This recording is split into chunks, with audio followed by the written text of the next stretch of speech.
In this video we'll visit this fascinating rock and a couple of other spots located at what is best described as an island on land with a name I risk breaking 3 bones in my face trying to pronounce, so I'll just leave it in the description.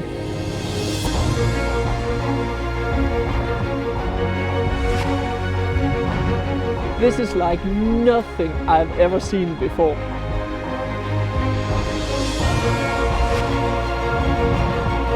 It was exactly something like this I came for. This is just absolutely fantastic.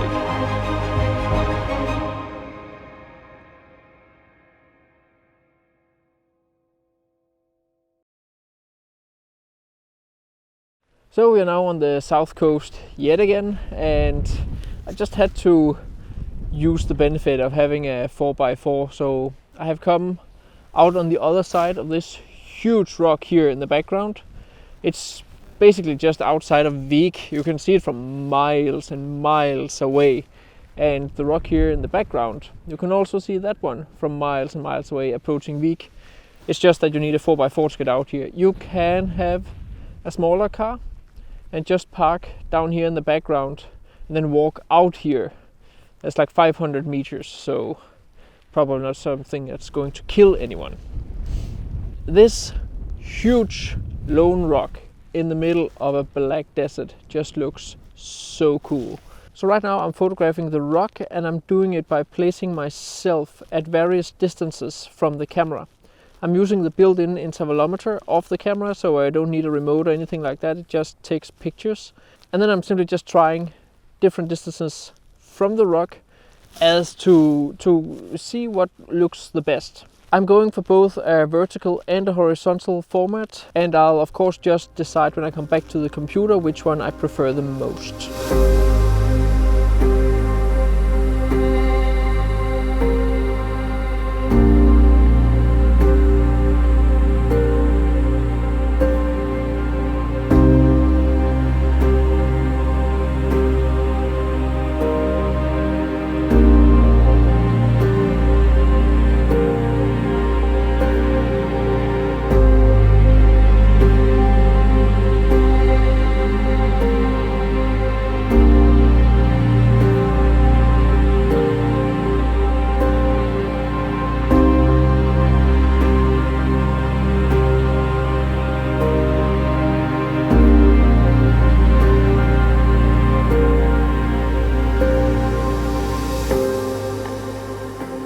So as you can see on the drone footage, there are quite a lot of wheel tracks out here.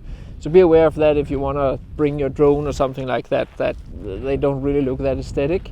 It's a well-visited little location, and I suspect especially by locals who like to go crazy with their four-wheelers here. So yeah, cool place. The overcast weather this day was arguably a bit boring, as there were almost no texture in the clouds. Since this location is a great sunrise location during the winter half of the year, I decided to go ahead and make this shot into a composite.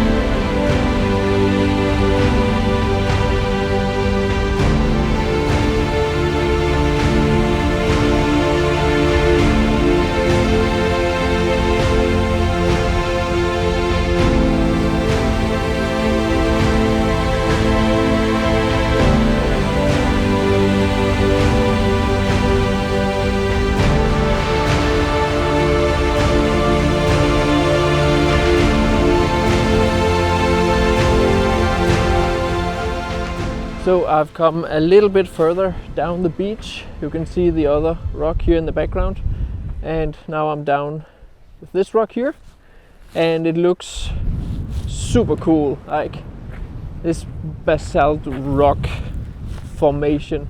It's cool to think about, like the water level was once up here, so this was once a sea stack along with the one here behind us.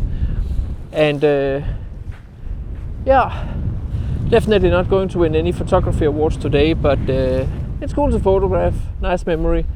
I've just found like a little foreground patch of green here for the rock and then put myself in the background. Fairly simple.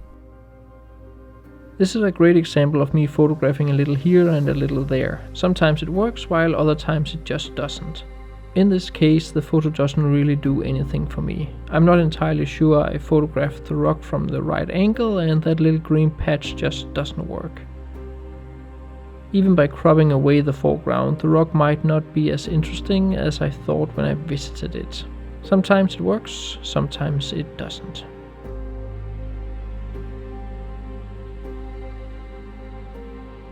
So I've come to this rather large cave. Well, it's not really that big, but if you shoot it with a ultra-wide angle lens, such as a 12mm, it becomes huge.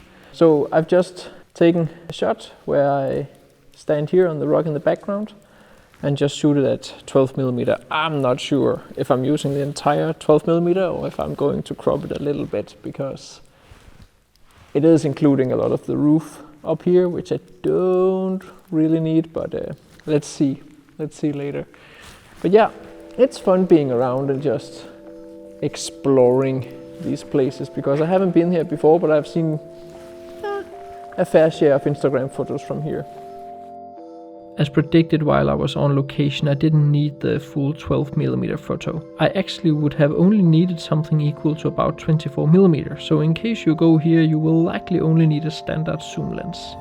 Since the weather outside was flat and boring, I decided to go ahead with another composite. Just for the fun of it, I did a Northern Lights composite with one of the photos I captured the following month in Lofoten.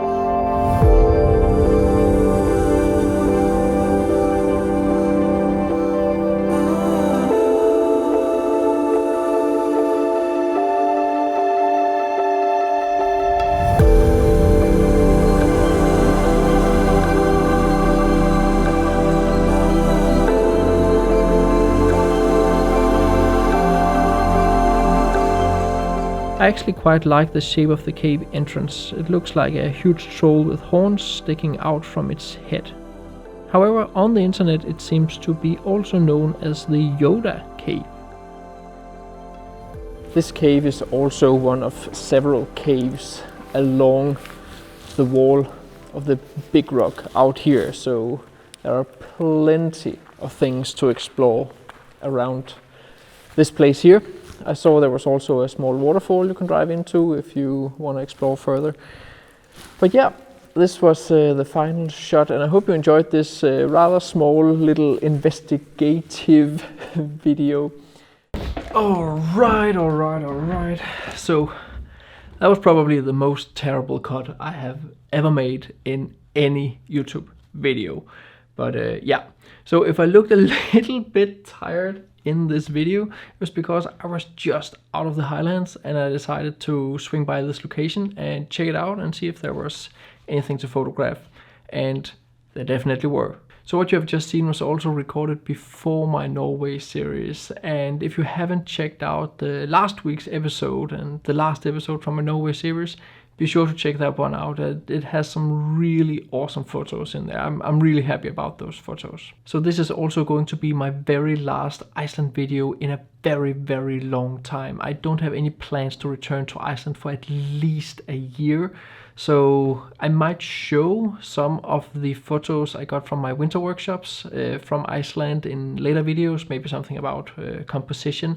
I have a ton of video ideas that I want to go through. Like I literally have like 4 of these notes full of video title ideas and notes. So there are plenty of new stuff to come. So I'm looking very much forward to that.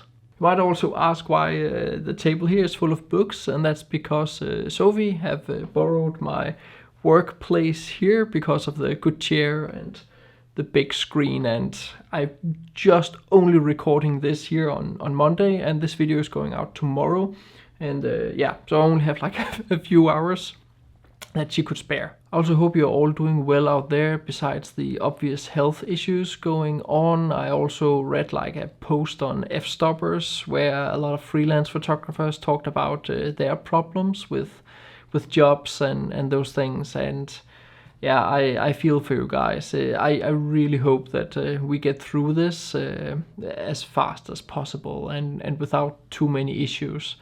Me and Nigel Danson's workshop to the Faroe Islands, we were lucky enough to be able to postpone everything to autumn, so hopefully it's done there. And the planned trip to the Western US I had with my 2 photography buddies, Mikkel and Kai, is likely also going to be cancelled. We simply just don't know at this time. So yeah, it's quite annoying right now actually. But well, I do have a lot of other projects that I can tend to.